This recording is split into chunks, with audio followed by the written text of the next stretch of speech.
Konnichiwa मिनासन। नमस्कार दोस्तों, कैसे हैं सब। सरल जापानी यूट्यूब चैनल पर मैं सुजॉय चटर्जी आप सभी का एक बार फिर से हार्दिक स्वागत करता हूं। आज है इस सीरीज का 38वां पार्ट। और आज इस पार्ट में हम आपको बताने जा रहे हैं कि परिवार के विभिन्न सदस्यों को जापानी में किस तरह से संबोधित किया जाता है। अलग अलग सदस्यों के लिए जापानी में कौन से शब्द हैं। तो आइए शुरू करते हैं आज का पाठ, मेरा परिवार। पिछले पार्ट में हमने लिंग परिचय जाना था, जो 37वां पार्ट था। और इस तरह से 1 से लेके 37वें पार्ट तक की जानकारी आप इस स्लाइड में देख सकते हैं। इनमें से अगर किसी भी वीडियो को अभी तक आपने नहीं देखा है तो वो ज़रूर देखें। ये बिल्कुल उसी ऑर्डर में हमने सजाया है जिस ऑर्डर में एक शुरुआती छात्र को, जापानी भाषा के शुरुआती छात्र को जिस सीक्वेंस में पढ़ना चाहिए, जापानी सीखना चाहिए, उसी क्रम में ये दिए हुए हैं। तो आप ज़रूर इसको फॉलो करें और 1 से लेके 37वें पार्ट तक पढ़ने के बाद ही आप 38वें पार्ट में आगे बढ़ें। तो चलिए इस जानकारी के साथ अब शुरू करते हैं आज का ये पार्ट, मेरा परिवार। परिवार को जापानी में कहते हैं काजुकु।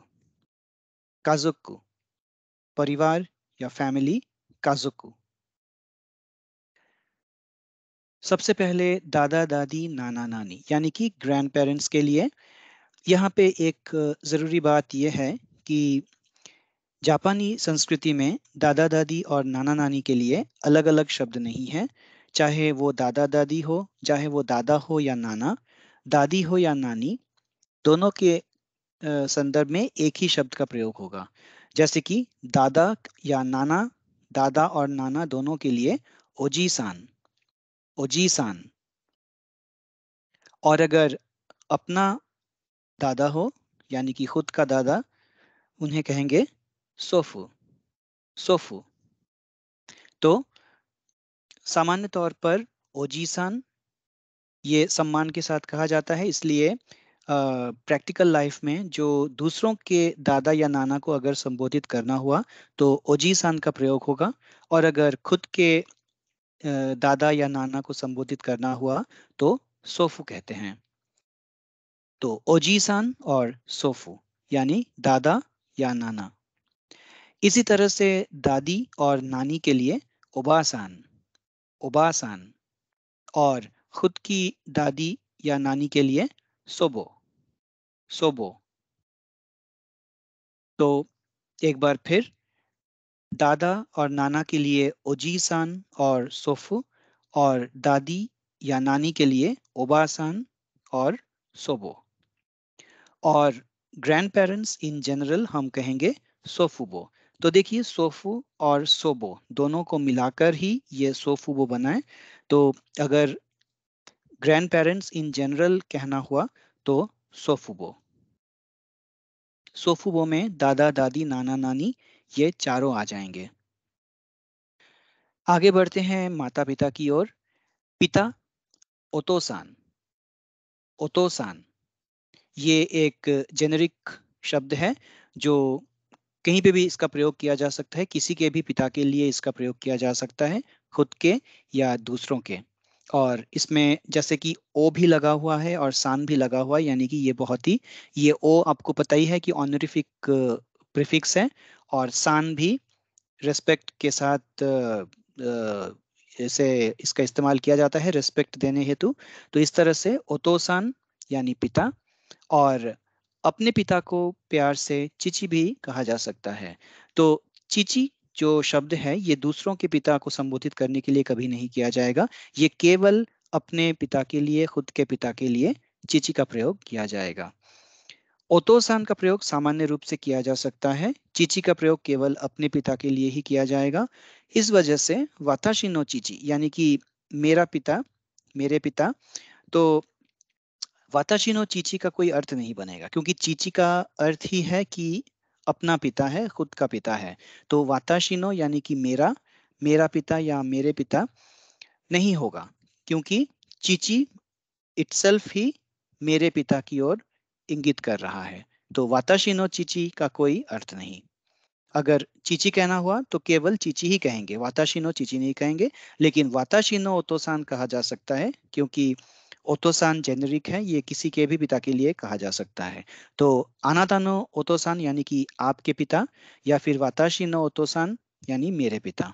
और चीची का प्रयोग करने पे वाताशी नो प्रयोग करना जरूरी नहीं है, बल्कि करना नहीं चाहिए।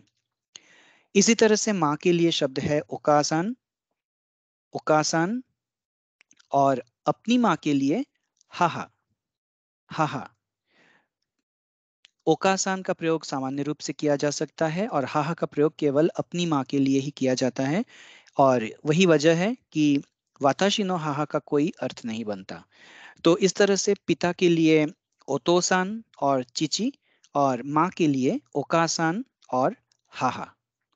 ओकासान जो है ये पोलाइट वर्ड है, जो अ, एक दूसरों की माँ को संबोधित करने के लिए इसका प्रयोग किया जाएगा, क्योंकि जैसे कि ओतोसान के केस में था, यहाँ पे भी ऑनरिफिक प्रीफिक्स है और ये सफिक्स है ऑनरिफिक।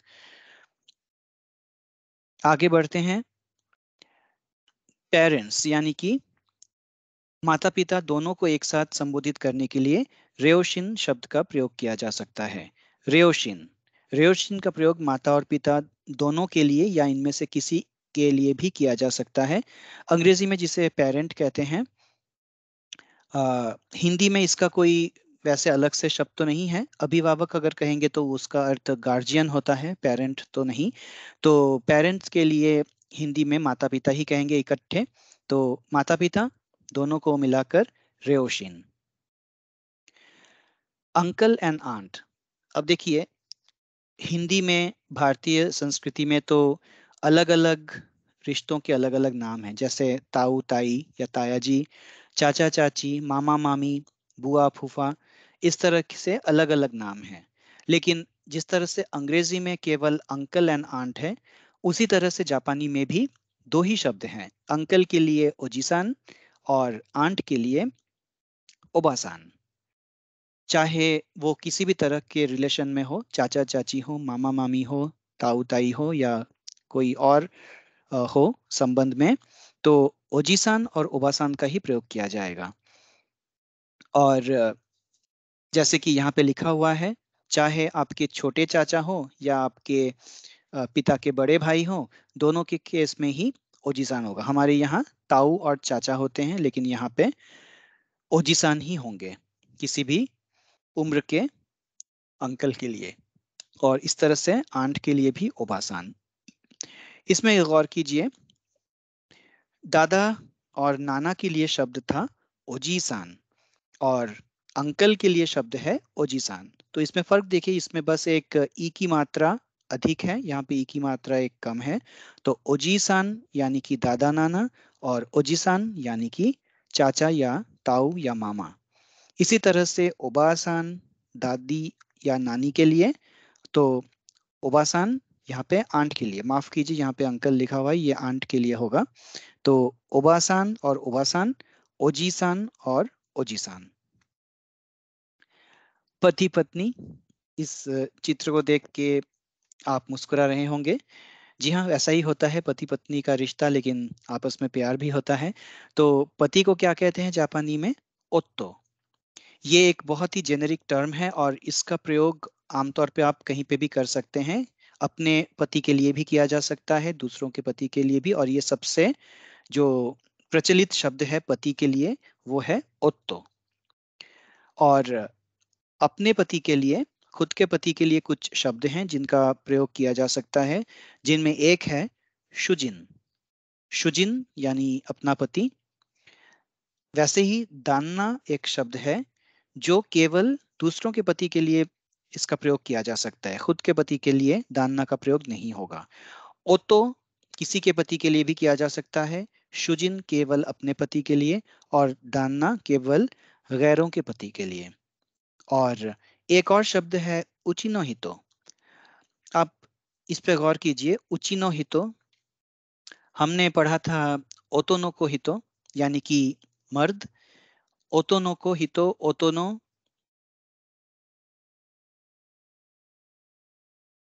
ओतोको नो हितो, माफ कीजिए, ओतोको नो हितो हमने पढ़ा था।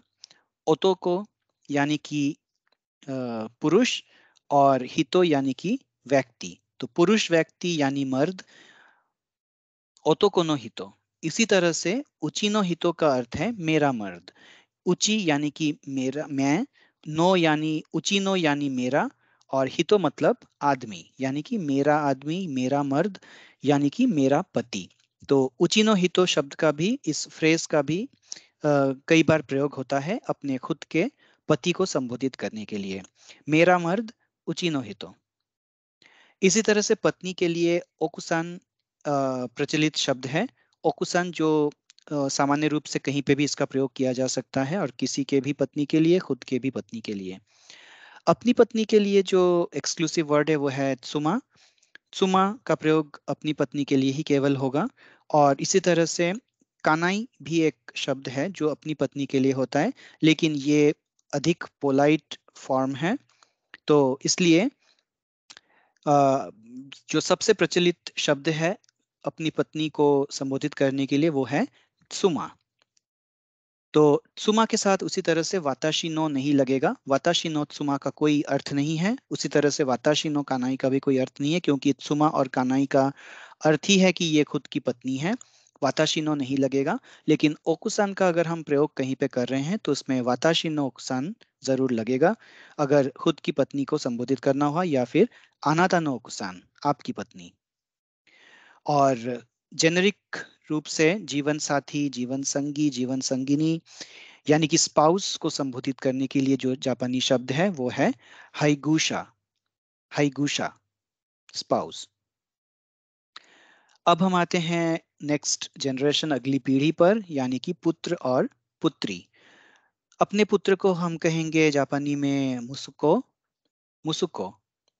और किसी और का पुत्र, किसी और का बेटा हुआ तो उसमें हम एक सान लगा देंगे रेस्पेक्ट के तौर पे, तो वो बन गया मुसुको सान। मुसुको सान। एक शब्द है बोच्चान।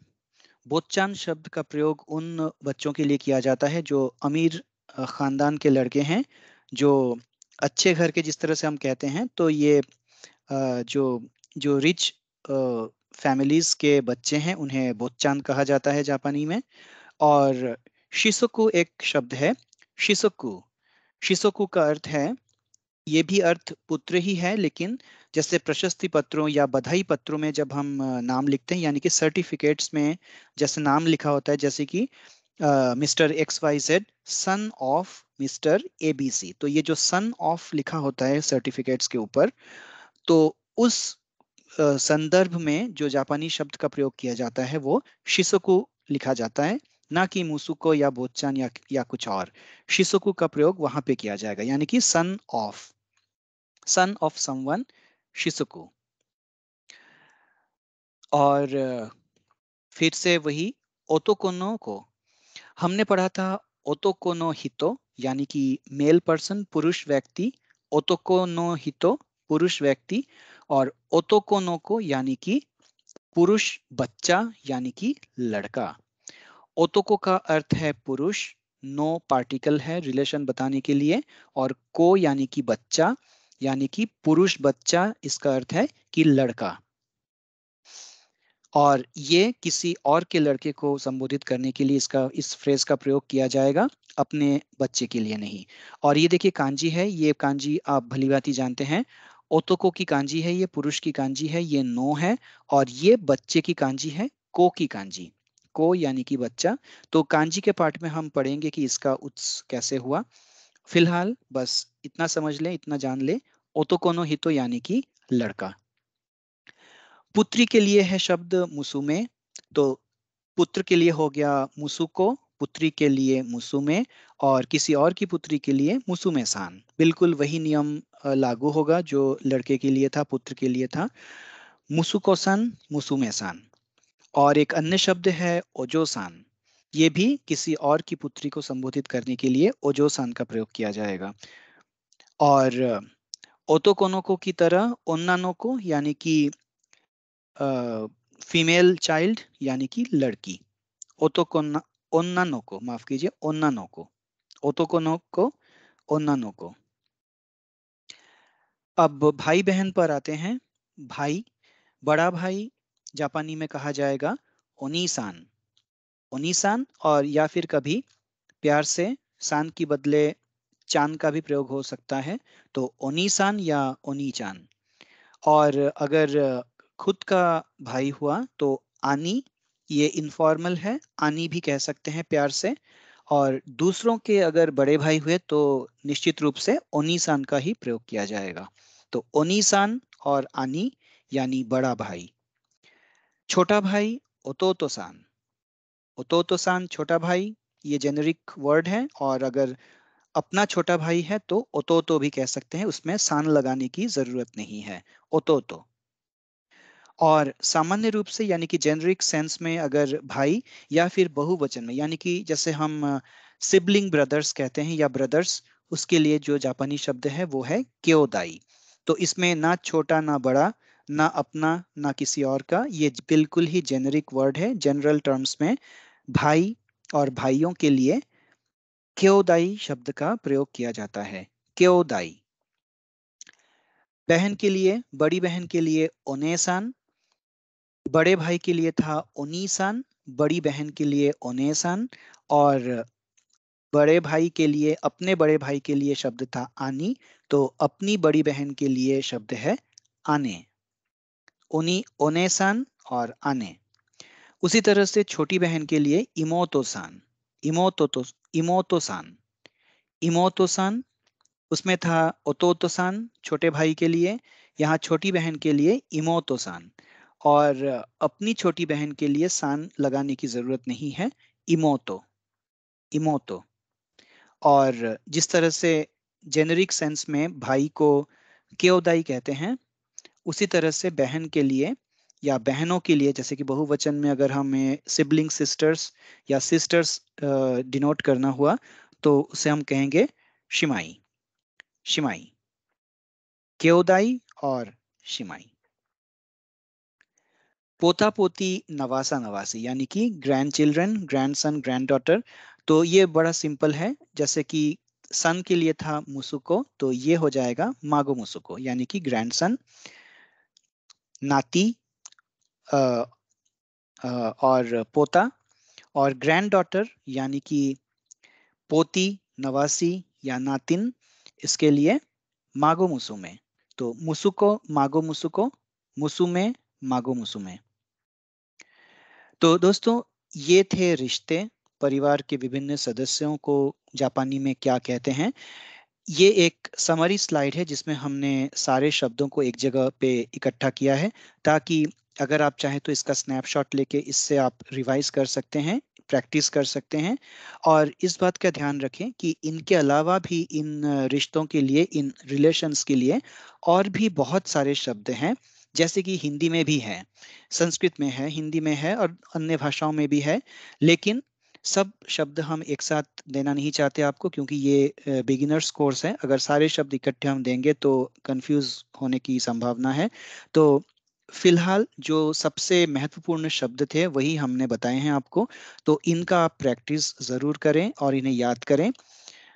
ख़ास तौर से जो ये जो जेनरिक कॉलम है और ओन ऑनली कॉलम है, इन दो कॉलम्स को अच्छी तरह से करें। और in someone else's only column को भी करना ज़रूरी है वैसे तो इस पूरे स्लाइड को ही आप रिवाइज करें, प्रैक्टिस करें, ताकि आप इनमें पारदर्शी हो जाएं। तो आज का ये पार्ट बस यहीं तक। अगले पार्ट में हम फिर किसी नए विषय को लेकर हाजिर होंगे। तब तक के लिए सुजॉय चटर्जी को अनुमति दीजिए। नमस्कार, धन्यवाद, माताई माशो।